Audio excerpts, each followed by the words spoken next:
السلام عليكم ورحمة الله وبركاته. Alhamdulillah, wassalatu wassalamu ala Rasulillah. This is ayah number 267. We are 21 ayah away from finishing Surah Al-Baqarah, the longest surah in the Quran. In the following section, the focus will be on money and wealth and spending. Ayah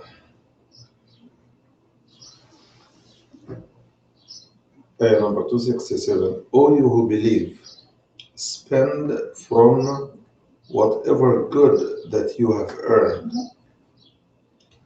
and from whatever we provided for you from the earth. Actually the word used is whatever we extracted out of earth for you. And that definitely will include oil, minerals, and everything else, whatever constitutes a wealth. And do not spare on the side what you do not like of it, and spend it while you would not even take it if you need. This is in reference to people who donate what they do not want and what they would not accept as donation if they were in need. Let's say, for example, we are doing a collection for winter clothing for children.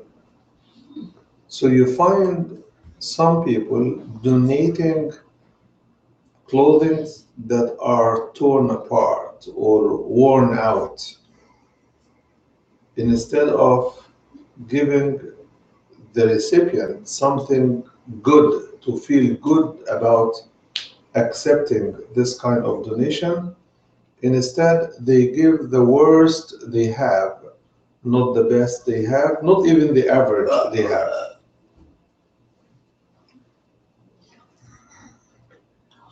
And be aware that Allah is the one who does without anything.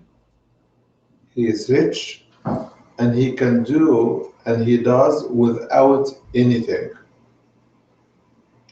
Hamid, which means he is full of praise and he is full of thanks. So in his richness, he doesn't need our little donations to provide for the poor. But instead, we are the ones who need to donate to build our credit with Allah subhanahu wa ta'ala. Why some people do not spend and why some people do not spend their best, the following ayah explains. Ayah number 268. The devil promises you poverty and commands you to do excessive, vulgar things and indecencies. And Allah promises you forgiveness from Him and lots of bounties of His. And Allah is vast and all-knowing. You see, in many places in the Quran, when the devil is mentioned, the contrast is given by mentioning Allah. Like you see in this ayah, the devil gives you promises that creates fear. So he tells you, if you spend, how are you going to cover your bills? If you give him this coat, what are you going to wear? If you donate that much, then how much is left for you? So the shaitan makes the promises of prosperity by being stingy, by being selfish. And Allah promises to replenish and give you all what you donate back. And He gives you from His bounties. He gives you forgiveness and He gives you from His bounties. As if the ayah is actually drawing our attention to contrast the whispering we hear from the shaitan and the promises we hear from Allah, so that this contrast is clear in our head. Why does Allah tell us to spend altogether? This money is money that we earn, every one of us, right? So why does Allah have authority even to tell us when to spend, what to spend, where to spend? And even in the case of zakah, He tells us how much to spend. Well, basically, all of this comes from the understanding and the belief that we have as Muslims, that all what you have of blessings come from Allah. وَمَا بِكُم مِّن نِعْمَةٍ فَمِنَ اللَّهِ. Whatever gifts, whatever bounties, whatever blessings you enjoy, it is all from Allah. So your money comes from Allah, your health comes from Allah, your wealth comes from Allah. So if you spend money or spend time or extend effort and support to someone, it is all from Allah. So because it is His, then what is our role? Well, our role is to understand that we are trustees. We explained last time that when Allah provides a person, Allah provides that person for himself, for his dependents, maybe for his parents if they need his help, or brothers or sisters who need his help, and for poor people who are not relatives, poor people he knows, and poor people he may not know in person. So Allah gives us, part of what we get is the provision of others that are provided to them through us. So we only become a channel, a conduit. Allah wants to give us the blessing and the honor of being His agents, to receive His blessings and to pass some of it on to others who do expect that the wealthy should have some help extended to the poor and the needy. So this is why Allah, when He says spend, He is using His rightful authority as the ultimate owner, not only of what He gives us, but He is also the owner of ourself. He is the creator, much more than an owner. So ayah number 268 says, the devil promises you poverty and commands you to do evil, and Allah promises you forgiveness from Him and lots of bounties, and Allah is vast, all-knowing. Ayah 269, Allah provides wisdom to whom He wills, and he who is given wisdom, he has been given a lot of good things. Now, what is wisdom? Wisdom is putting anything where it belongs, in the way it should be put, in the amount that is fit for the intended person, at the time that is best for achieving the intended result. So what do we say on a person who puts something where it doesn't belong?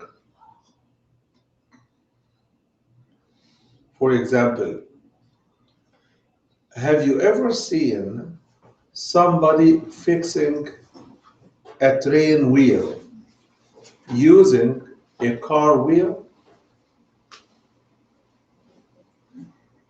What do we say about this? It's insanity, right?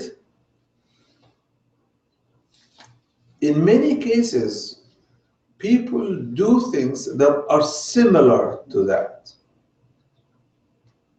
And one of the things that most people do is when Allah says turn right at this corner and they turn left and they expect to reach the place that was supposed to be to the right. The example I always use is when somebody drives 95 south and he asks him, where are you going? He says, I'm going to New York. Doesn't make sense. New York is 95 north, not south, right? So this person will be heading in the wrong direction and claiming to want to reach to the other opposite direction. That is not wisdom. That is not even sanity. Okay? The point here is some people do the works of people who are going to hellfire. And they say, but Allah is forgiving. He's going to send me to paradise anyway. It doesn't work this way. Where Allah tells us to go, what Allah wants us to do is what we need to do. So Allah here is saying He provides wisdom, which is to put something where it belongs, in the way it should be, in the amount it should be, at the time it should be. Imagine if a doctor opens somebody's heart and he doesn't have lined up stacks of blood just in case a vein or artery is cut, right? So when the patient starts to bleed, then he says, nurse, could you go call the Red Cross and ask if they have some blood? It doesn't make sense. The patient will die by the time any blood comes in. So preparing ahead of time is also part of wisdom. It is like a student who doesn't study at all, but on the night before the exam, he takes time to keep praying and asking Allah to make it easy for him tomorrow and all of that. While if he spent his time early on studying, right, then his prayer would be answered. So it is not wise not to do your responsibility and to rely on just dua for things to happen, to supplicate and ask.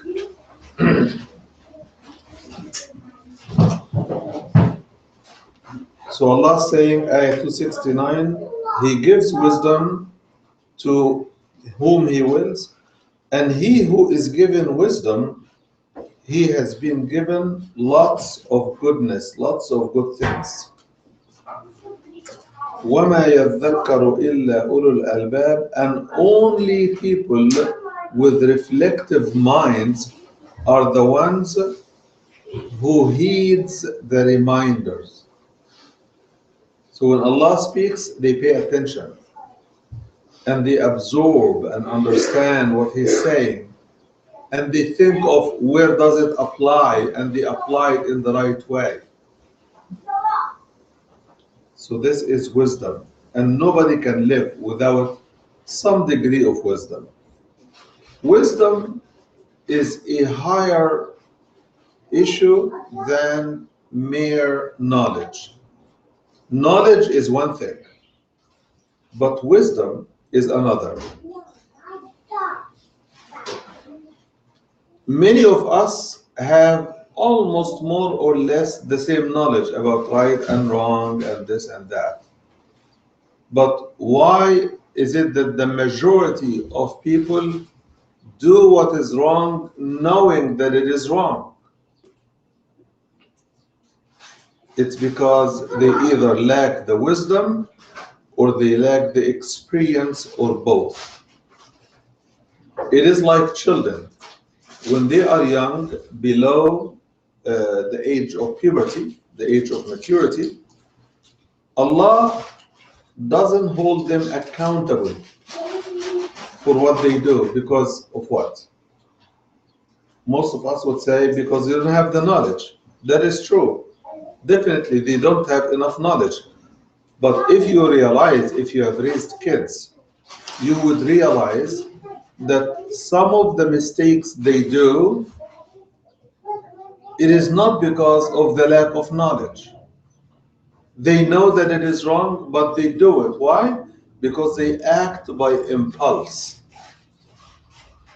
What they feel they want to do, they will do. They react quickly. They don't take time to reflect and ponder and think. And they don't have the wisdom which comes with maturity. And they don't have the experience. So until those elements are available, the child is forgiven. And those elements should be available enough by the age of maturity.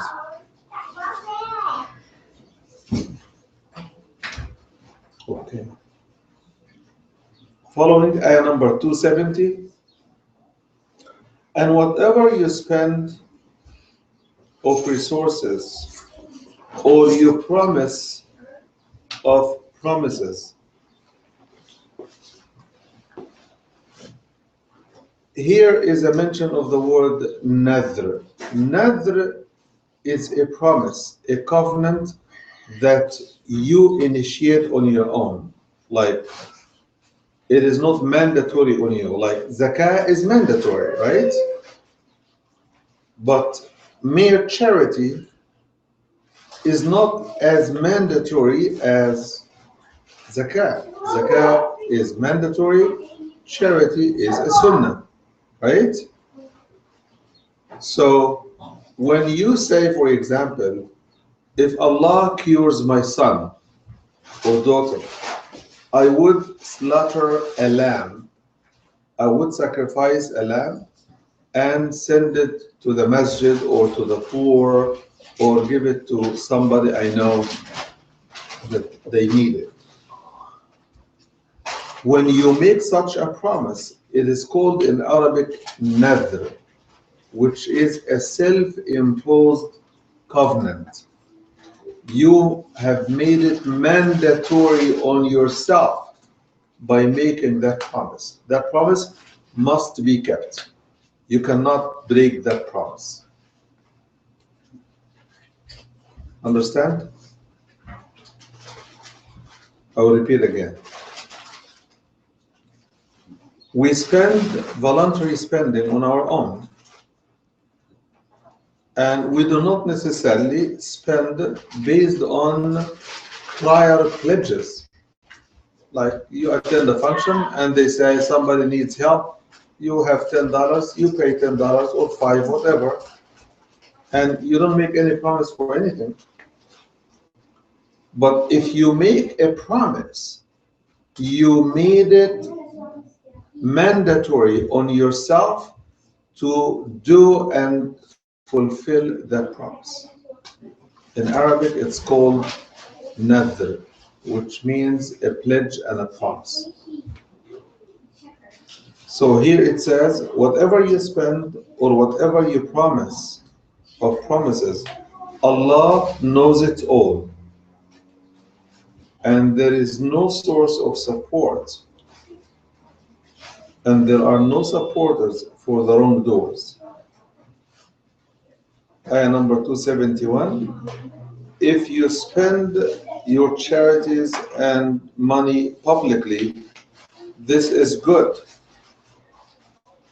And if you hide it and give it to the poor concealed, this is better for you. So here the ayah is talking about public spending and secret or private spending. It says that charities in general are good to be spent in public. Like you donate for a masjid, make it, no problem with that. You pledge to support a school. If you make your pledge in public, that's okay. But when it comes to helping and supporting a poor person, the ayah says, if you do it privately, it's better for you. Why is this better for you privately? Because you want to protect the integrity and the dignity of the recipient. You don't want to shame them in public. But when the spending is for a public project, right, then that in public is good. So it is better for you, and Allah would expiate your sins for you, and Allah is fully aware and expert of all what you do.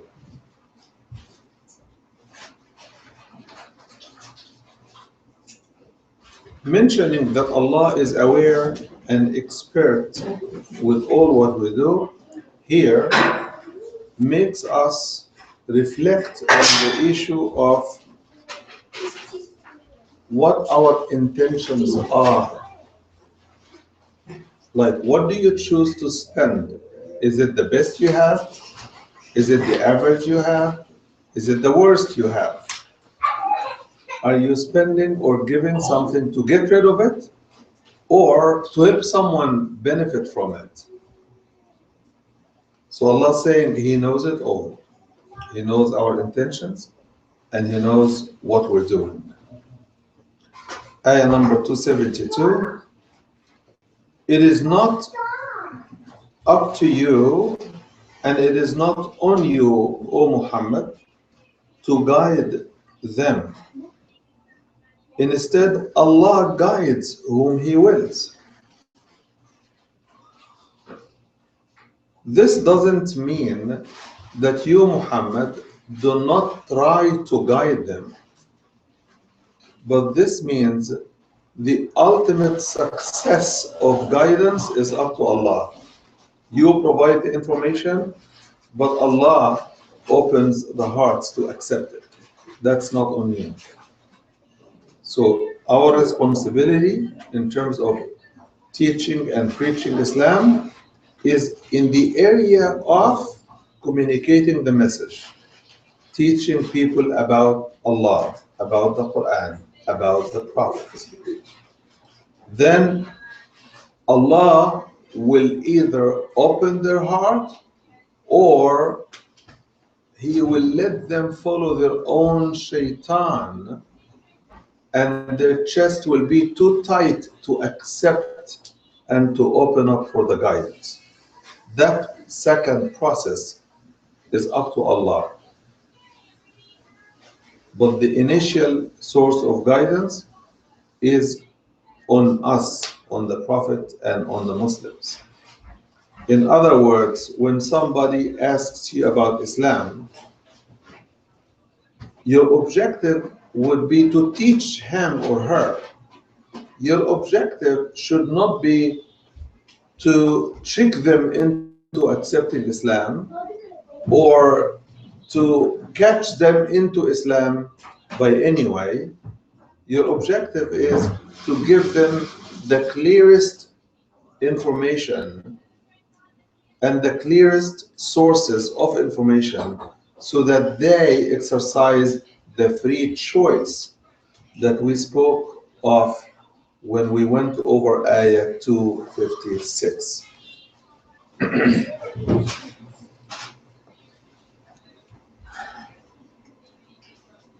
Then it goes on to say, and whatever you spend that is good, you do that for your own self-interest and self-benefit. And whatever you spend, make sure you spend it only to seek the pleasure of Allah, to seek the acceptance of Allah, and to honor yourself by directing your works and your life towards the face of Allah subhanahu wa ta'ala.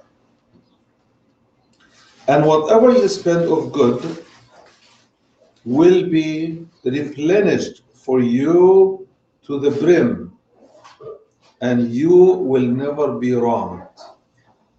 Whatever you spend, it will be replenished for you to the brim. يُوَفَّ إِلَيْكُمْ, which means you will get the equal of it and even more.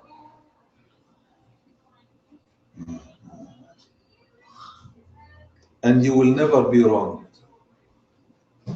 Here, that section of the ayah is trying to push back against the devil is whispering that if you spend $100, then where do you get money to pay for your bill? Or how do you pay for the medicine? Or how do you pay for the gas? Or anything like this.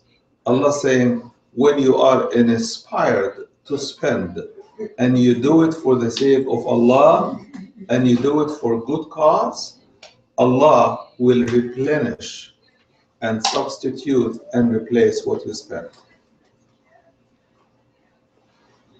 Ayah number 272. 273. It talks about where should our spending go the most. So it says, for the poor, those who have been under siege in the path of Allah, they cannot fend for themselves.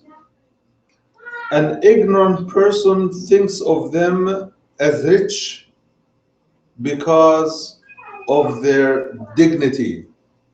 They don't go begging, they don't go extending their hands and pushing people to help them. They are holding on to their dignity. They are not asking and pressing and pushing people to help them. لا يسألون الناس إلحافا. You know them by their signs. Their signs are, they are not beggars. And they do not beg with pushing, even if they have to. And whatever you spend of good, Allah knows it all. Again, you realize that in all of the ayat, all the ayat are invoking the knowledge of Allah, that He is watching, He knows, He is the expert of what we do and why we do what we do, to keep us alert and to keep our conscience operational and functional and useful. Ayah number 274. Those who spend their money by night and by day, secretly and publicly, they have the reward with Allah. They have no fear upon them, nor shall they grieve. Very, very important two principles. Allah is saying that if you spend your money by night and by day, secretly and publicly, You will have your reward with Allah, but the two rewards you get in this life is you will have no fear.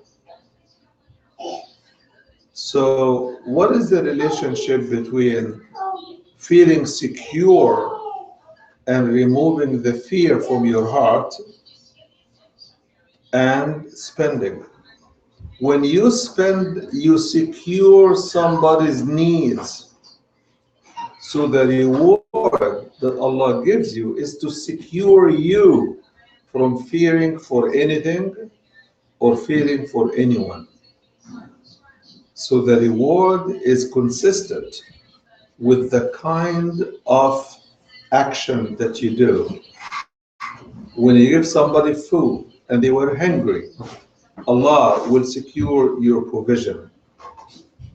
When you go visit somebody who is sick and you show them your support and give them dua and stand with them and encourage them, Allah will give you health to continue to do the same good work that you do.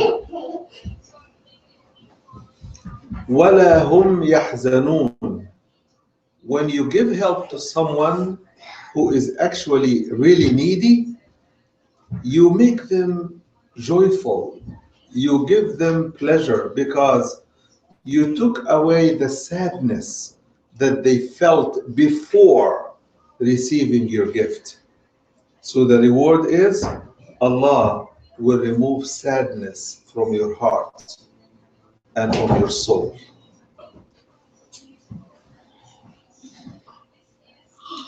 Then the ayat move to another subject, but it is still about money. Those who consume riba. Riba, you know what riba is? Interest, yes.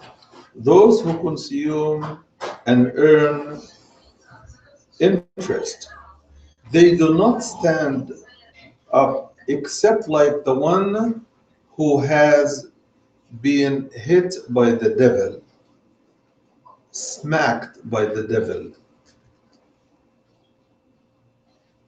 What is this?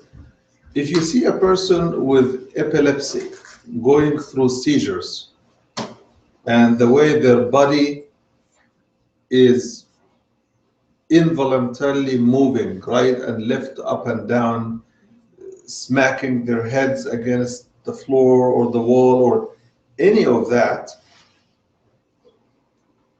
Allah is saying the one who lends money for interest, to earn money through interest, they cannot stand straight like normal people, but if they try to stand, they will be like a person being hit by the devil because he is possessed.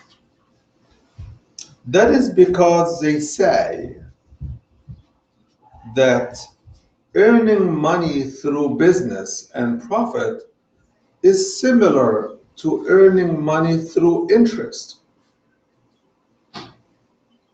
In other words, they say, what is the difference? I have $1,000. I go buy a car and go through the trouble. And after all, I sent the car that I purchased for $1,000 for $1,200. So I earn $200. If I lend this money to someone and I ask him or demand him to pay it as $1,200, I've earned it the same thing. So why go through the trouble of buying a car, marketing a car, selling a car, when there are people who need my money and I can earn money on my money? Allah describes this as riba and as haram. What is the word riba? Riba is whatever extra that is made on a loan money. Whatever extra that is made on a loan money, that is called riba. Riba is prohibited, as we will see in the ayat. And here is the introduction to this ayat. So the ayah here does not go into the discussion as to whether or not making money through interest is or is not similar to making money through the sale of whatever you do in business. The ayah is not going to discuss and say, no, but this is different because. No, the ayah is not going to do that. The ayah goes on to say, وَأَحَلَّ اللَّهُ الْبَيْعَ وَحَرَّمَ الرِّبَا. Allah has made earning money through business halal, lawful, and He has made riba and interest unlawful. Period.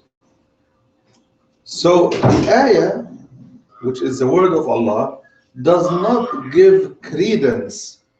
You know what credence is? No. No. Does not give credibility to the claim that riba is like business. It does not give credit. And the way it doesn't is that it doesn't discuss it. It just states the rule. The rule is Allah says this is haram and this is halal and this is the way you should earn your money. Now let us discuss why is there a difference. When the Quran states an issue and it doesn't discuss it, it is because number one, it doesn't want to give it credit or credibility.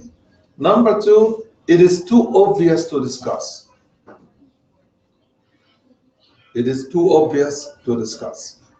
So what is too obvious in this issue? What's too obvious is when you take your money and use it for business, you end up getting money running in the business community, which creates job. It creates opportunity.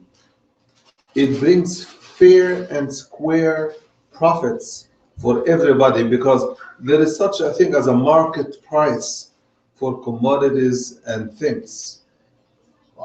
But if it is only a few who have the wealth, they will be manipulating the rest of the society.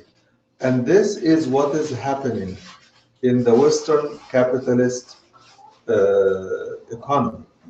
That few people have the trillions and the billions, and the vast majority of people have the pennies, if any. So those need the class above them, the class above them needs the class above them, and so on and so forth. So we are all slaves working for the top 0.5% of the society who owns 98% of the wealth.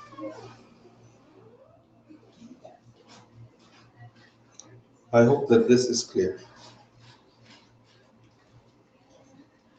So Allah says, Allah made business and sale lawful and prohibited usury and interest. Then it goes on to say, he who received admonishment from his Lord and he admonishment, advice, and he stops and quits, then whatever he did in the past, it's forgiven, and his matter is up to Allah. And he who comes back to the violation, which means after the advice has reached him, those are the companions of hellfire. And they will stay therein for eternity. Very serious and very severe punishment.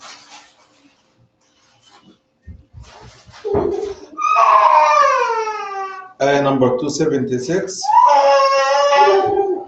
Allah demolishes usury. Yamhaqullahu riba. Allah demolishes usury.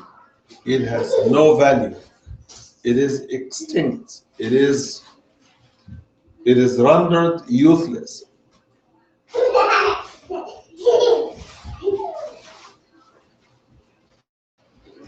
And He grows charities. So the interest that people make on the loans they give to others, this value, this interest is wiped by Allah subhanahu wa ta'ala. It is wiped.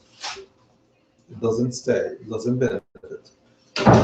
And Allah grows charities. You see, the contrast here is people call usury in Arabic riba, which comes from raba, to develop, to grow, to multiply. Allah says this is wiped. And He describes charity as something that He grows. Yurbi, which means yunammi, to grow, to develop, to multiply. You see the difference here? And Allah does not like anyone who is consistently denying Allah, consistently sinful. We will stop here because I do have another appointment to catch up with.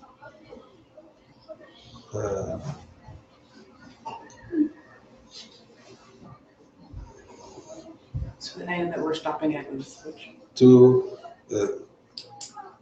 Just a second.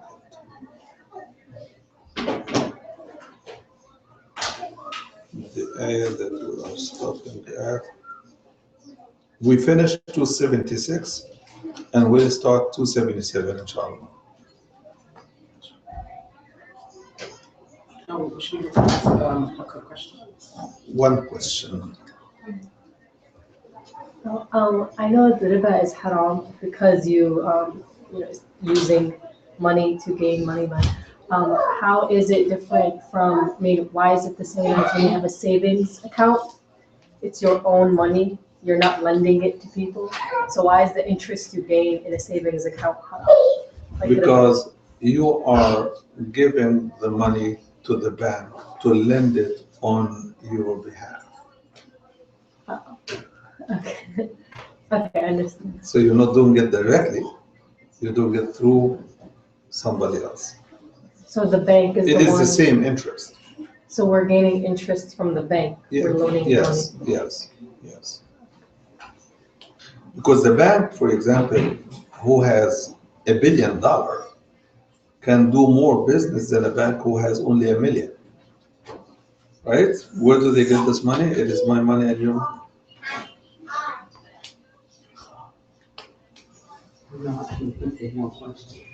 When is usury allowed anytime, any riba allowed anytime as far as the need?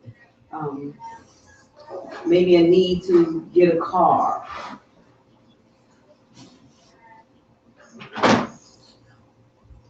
That question is about not general rules, it's about fatwa, specific rulings. And fatwa is subject to the conditions surrounding the case. So there is no such a good answer to be given in general terms. It depends on the condition.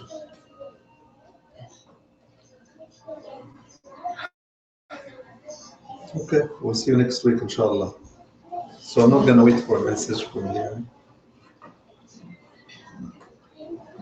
Right. Fine, inshallah. If it's canceled, we'll definitely text. Okay. Jazakallah khair. Thank you very much. How did you cancel?